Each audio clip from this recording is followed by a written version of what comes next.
بسم الله الرحمن الرحيم. ازيكم يا جماعة عاملين ايه؟ احنا في الفيديو التالت بإذن الله هنكمل كلامنا عن المسجنج باترنز. احنا في الأول اتكلمنا عن الاسynchronous وقلنا ليه احنا محتاجين الاسynchronous communication. بعد كده دخلنا على المسجنج باترنز وبدأنا بالبوينت تو بوينت باترن، وقلنا ايه هو أهميته وبيشتغل ازاي، وبنعمل له implementation عن طريق استخدام الكيو. تمام. الكونسيومر بنكونسيوم المسج من الكيو وبعد كده بيدلتها من الكيو.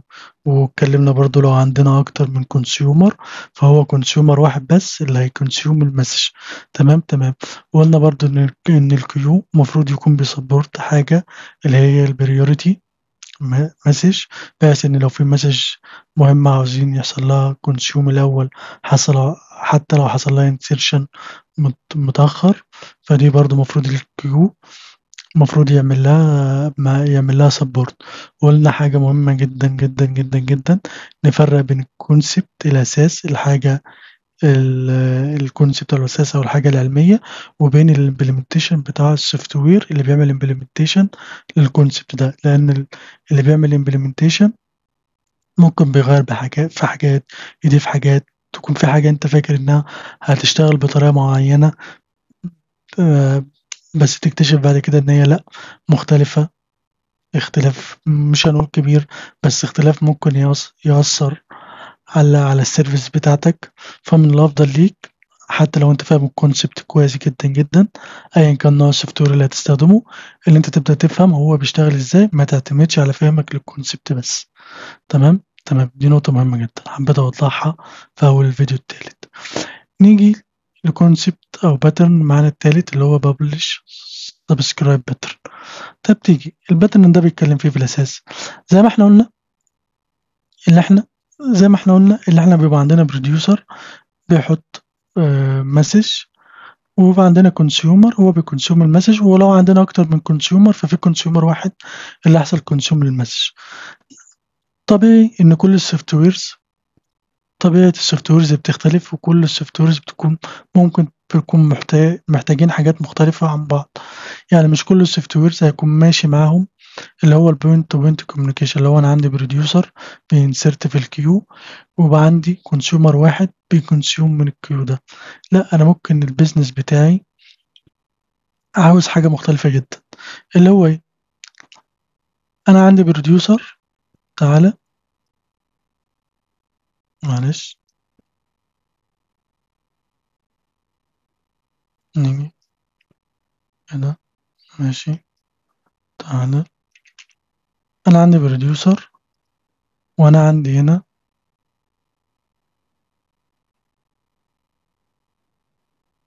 كونسيومر.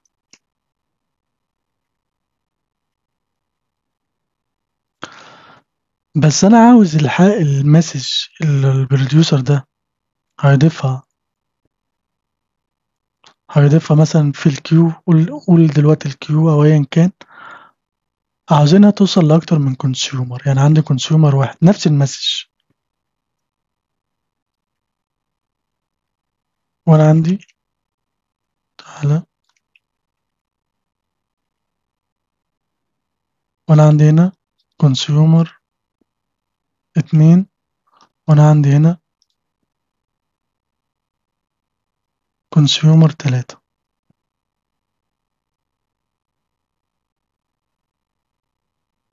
مركز معايا كده؟ انا عاوز اي حاجة البروديوسر ده يعمل لها بروديوس بشكل ما، نفس الحاجة اللي هو يعمل لها بروديوس توصل للتلاتة كونسيومرز دول. طب تعالى نبص على الامبلمنتيشن بتاع الكيو. الامبلمنتيشن بتاع الكيو بوينت تو بوينت كوميونيكيشن. فطلع عندي باترن جديد اسمه ببلش سبسكرايبر باترن. بمعنى ايه؟ انا كده هيكون عندي لير، خد بالك انا كده خلاص ما بنستخدمش الكيو، دي نقطة مهمة. دي بالنسبة لنا بلاك بوكس، دي السيرفيس اللي هتدعم ايه؟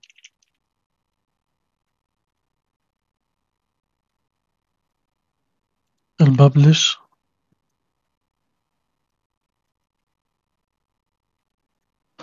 سبسكرايبر معلش، تعالى هنا.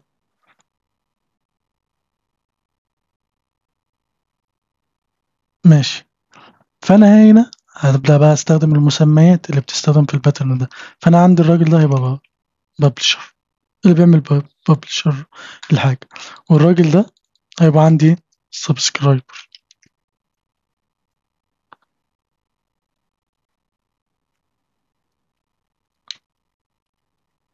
سبسكرايبر سبسكرايبر. بعيد وبكرر تاني، احنا خلاص الكيو نساه، احنا ما بنستخدمش الكيو، خلاص مش بنستخدم كونسبت الكيو ده. بالنسبة لنا اللي بيحصل جوه ده بلاك بوكس دلوقتي، بس هنفكر ازاي ممكن بيحصل امبلمنتيشن لحاجة شبه كده. انت الببلشر بيببلش المسج وخلاص، تمام عادي. ده نفس فكرة البروديوسر. مثلا المسج بتاعتنا كانت، تعالى نعمل بوكس صغير كده معلش، مسج، ونخلي مثلا جواه واحد مثلا بيعمل ببلش للمسج اللطيفة دي. بشكل ما السيرفيس اللي بتعمل امبلمنتيشن للباترن ده هتكون قادرة تتراك كل السبسكرايبر. بص بقى الفرق الجوهري.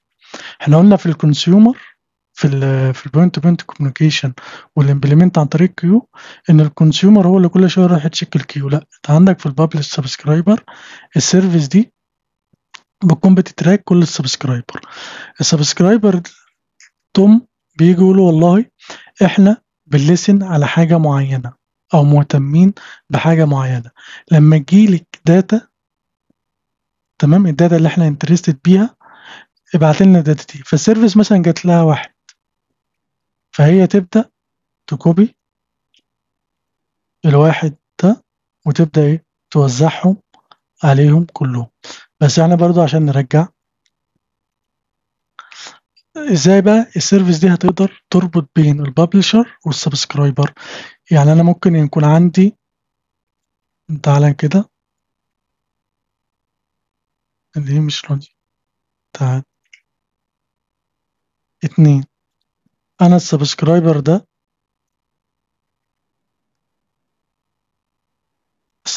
الاخير ده مش مهتم باي مسج فيها الفاليو واحد، هو بس هيعمل سبسكرايب على اي فاليو ليها مثلا اتنين، تمام، فاهمين قصدي؟ والببلشر ده بيببلش المسج واحد وبيببلش المسج اتنين. ازاي انا هندل الحاجة دي؟ ازاي السيرفيس هتندل الحاجة دي؟ فهي عملنا introduce لكونسبت مهم اسمه التوبيك. التوبيك ده هو اعتبره حلقة الوصل بين السبسكرايبر والببلشرز. السيرفيس هي اللي بتربط الاتنين ببعض. معنى ايه؟ السيرفيس دي اللي هي بتدعم الببلش اند السبسكرايبر باترن، هتقول والله ايه، انا عندي توبيك اسمه ايه، هنسميه مثلا توبيك 1، وعندنا توبيك تاني، تعالى كده يا عم، يا عم، وعندنا توبيك تاني نزكت، توبيك 2، تمام. الببلشر ده وهو بيببلش المسج بتاعته، هيقول والله انا ببعت المسج واحد لتوبيك 1، وهو بيببلش مسج 2 هيقول والله انا ببعت المسج لببلش لتوبيك 2. السيرفيس اللي بتدعم الببلش سبسكرايبر هي يكون عندها مثلا، نقول زون كده، تقول والله انا اللي بيلسن عندي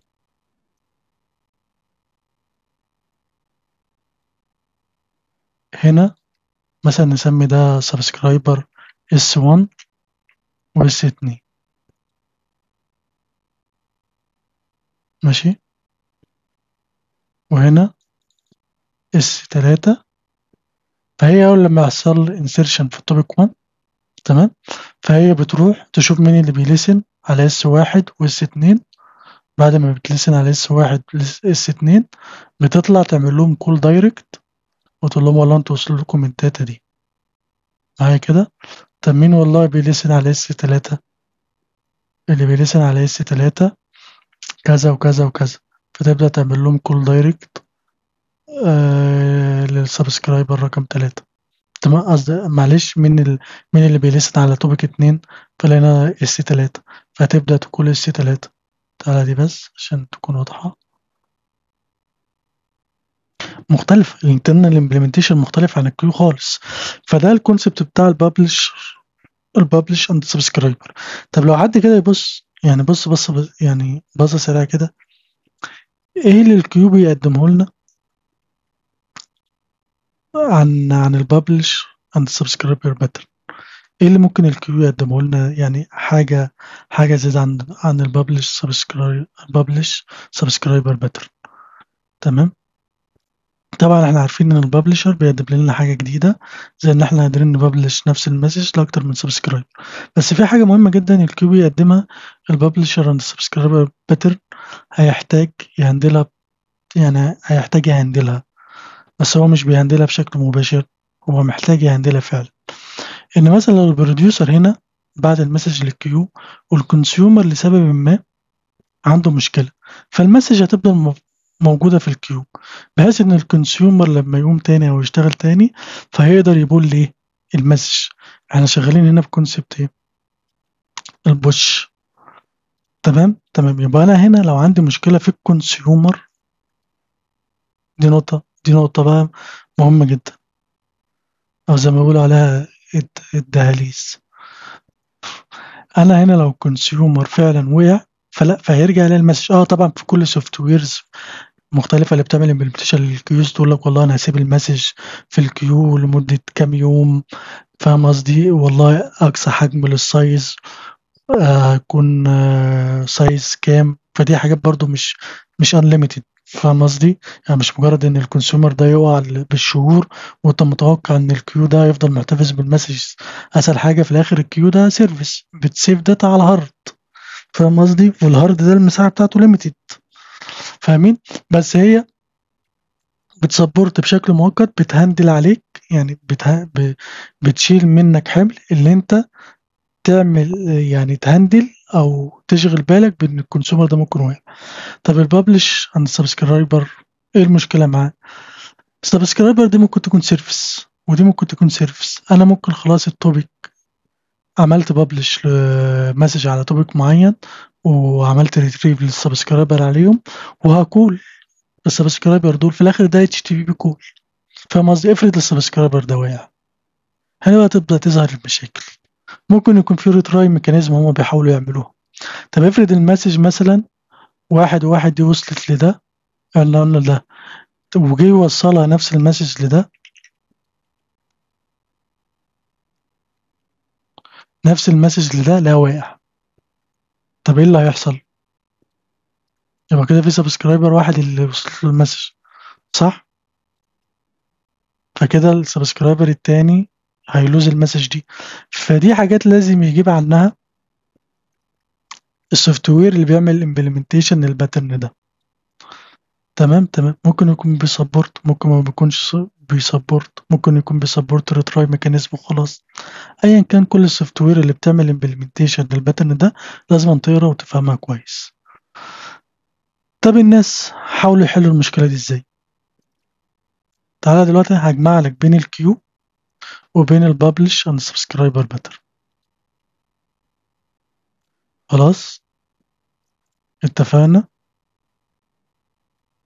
اتفقنا ايه المشكله اللي بتواجه الببلش اند سبسكرايبر باترن؟ هو مش عنده كونسبت كيو خالص، هو عنده كونسبت اللي بيوصل له مسج، المسج دي بيروح يقول السيرفيس اللي هي بتلسن على توبيك معين وبيقول لهم في مسج وصلت. المشكله هتحصل امتى؟ لما السبسكرايبر بيحاول يعمل له كول عشان يديله المسج او يبوش المسج، يكون واقع. فهنا هتبدأ تحصل الحاجات الغير لطيفة. تمام، كل سوفت وير بيهندل الطريقة دي بطريقة مختلفة، فمهم ان انت تاخد هنت على الموضوع ده وتتأكد ازاي السوفت وير اللي انت بتستخدمه بيحل المشكلة دي. لان مفيش طريقة، يعني ايه اقول لك والله كل سوفت وير المفروض يهندلوا المشكلة دي بطريقة معينة، فاهم قصدي؟ تعال ناخد هنا كوبي بيست. ماشي. في سوفت وير قالت لك ايه؟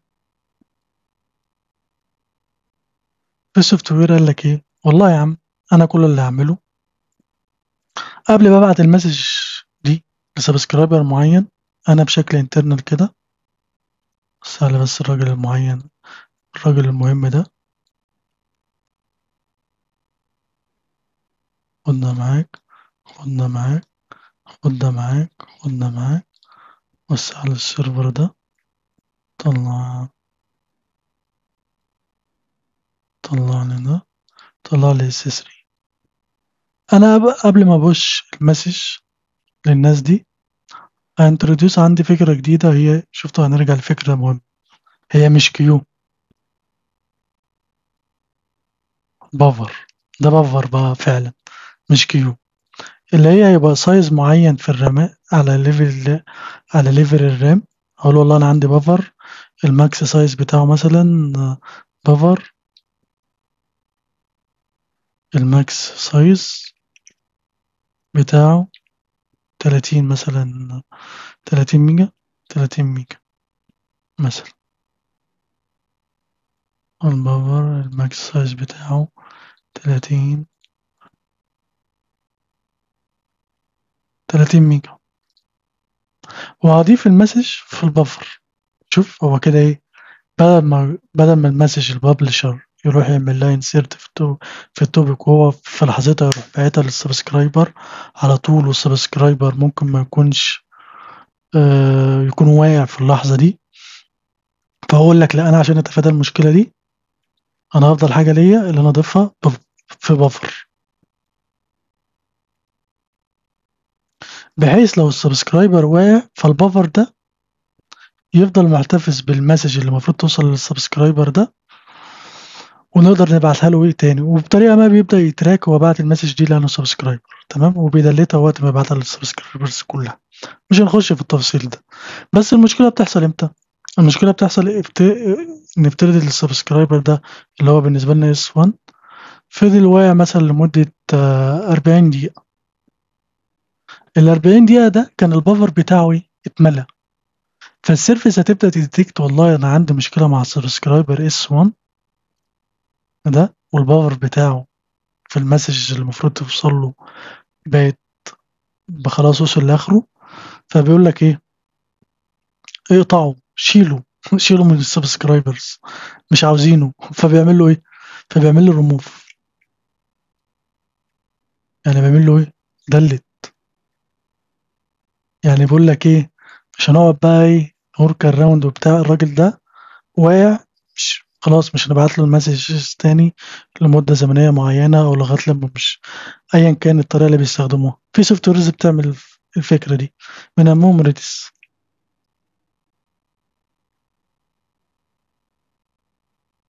مم. تمام. اللي هي ما بتكتبش. ثانية، المشكلة.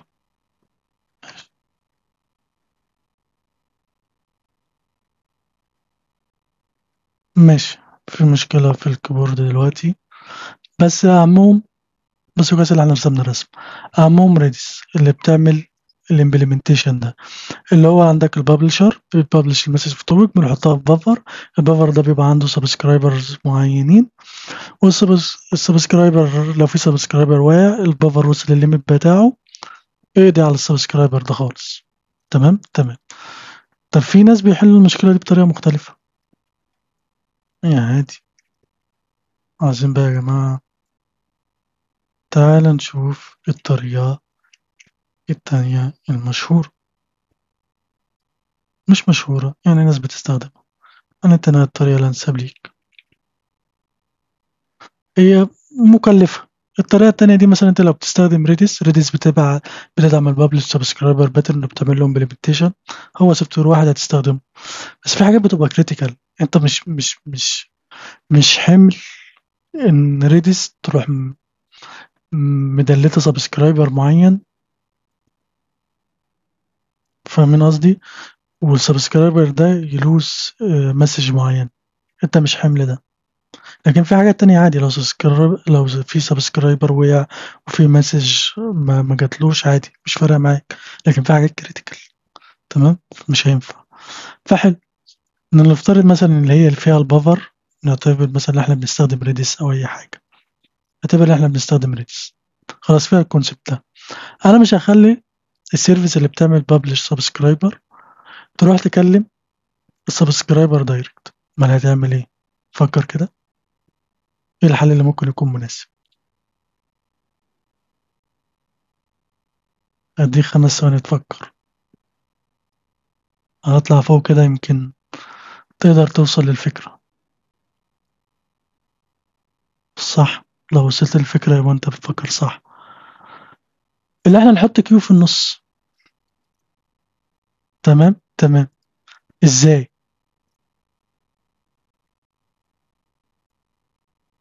الكيو هيبقى بالنسبة لي هو ايه؟ اللي بيعمل سبسكرايب على توبيك معين.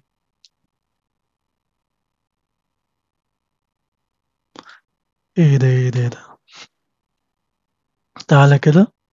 فانا كده هيبقى عندي ايه؟ هيبقى عندي مثلا هنا كيو،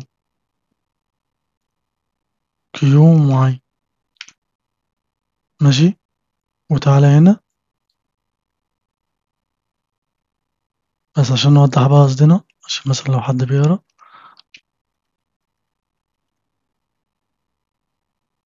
ماشي ماشي ماشي ماشي. وهنا هتبقى عندي السيرفيس. وتعالى بقى عشان نعدل الأسهم دي، مش عاوزينها، والأسهم دي مش عاوزينها. فأنا هيبقى عندي دي سيرفيس، ودي عبارة عن سيرفيس، خلاص. ودي عبارة عن سيرفيس، ودي عبارة عن سيرفيس. والسيرفيس دي بتلسن على كيو، والسيرفيس دي بتلسن على كيو، ماشي. فأنت إيه؟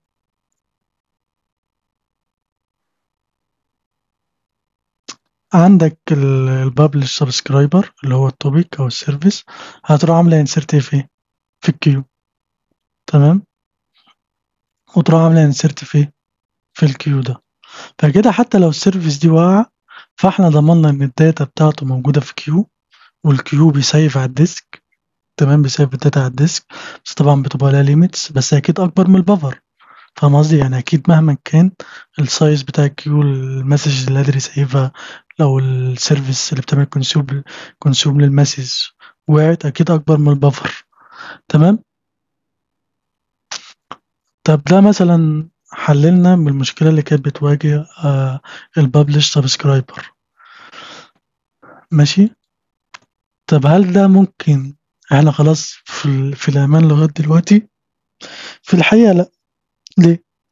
لانك مثلا ممكن يكون هنا مستخدم سيرفيس تبع مثلا اي دبليو اس، وهنا سيرفيس تبع اي دبليو اس، وبسم الله ما شاء الله ممكن تصحى في يوم تلاقي اي دبليو اس ذات نفسها واقعه، زي ما حصل من كام يوم. يعني مهما كان انت بتديزاين الحاجه وبتحاول تتجنب الاخطاء على مش الاخطاء لانه مش خطأك يعني، بتحاول تتجنب المشاكل اللي ممكن تحصل أو الانكسبكتد اللي ممكن تحصل أثناء الفلو بتاع الداتا. أنت بتحاول وبتجتهد على قد ما تقدر. بس هل ده يمنع المشاكل إنها ممكن تحصل؟ لا، ما يمنعش. ليه؟ لأنك زي ما أنت شفت اي دبليو اس ذات نفسها وقعت، سحبت كتير من السيرفيسز اللي الناس بتستخدمها. أنت ما بالك لو بتستخدم كيو سيرفيس زي اس كيو اس، اللي هي في الآخر اي دبليو اس. فاهم قصدي؟ خلاص انت عندك الكيو ذات نفسه. يعني انت في سيرفيس من اي دبليو اس اسمها اس كيو اس، بتسبورت الامبلمنتيشن بتاع الكيو. انت خلاص في البابلش عند السبسكرايبر، خلاص وعملت الديزاين بتاعك ومفروض كل حاجه تشتغل تمام. بس جيت اي دبليو اس وقعت، فانت عندك الاس كيو اس واقع فرجعت لنفس المشكله.